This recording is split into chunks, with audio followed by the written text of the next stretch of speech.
La combinaison élevage-culture, elle présente de nombreux atouts, que ce soit des atouts environnementaux, économiques et agronomiques. L'avantage au niveau agronomique, c'est que tous les effluents d'élevage, que ce soit les fumiers et les lisiers, eh bien ensuite ils vont être restitués au sol dans les champs cultivés, des champs qui vont servir soit à la culture de vente, soit aux cultures fourragères. La diversification de nos cultures, elle est plus importante dans un système polyculture élevage que plutôt un système céréalier. Chez nous, on est sur une rotation au moins de 8 ans, qui va aider à combattre une partie des adventices et qui va aider à casser le cycle des ravageurs. La TOP, elle a de nombreux leviers pour nous accompagner. Le premier, c'est d'assurer les débouchés sous forme de contrats filières, sécuriser le revenu.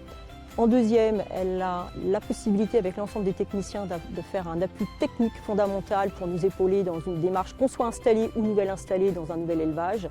Et ensuite, une aide à la trésorerie, une aide financière. Alors l'aide financière, c'est à l'acquisition de petits matériels, petits investissements pour simplifier l'organisation du travail. Et l'aide à la trésorerie non négligeable lors d'une installation d'un nouvel atelier.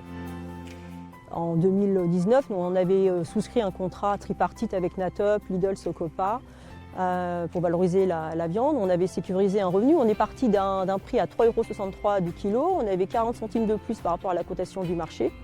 En 2025, nous sommes payés 6,65 € du kilo grâce à ce contrat tripartite.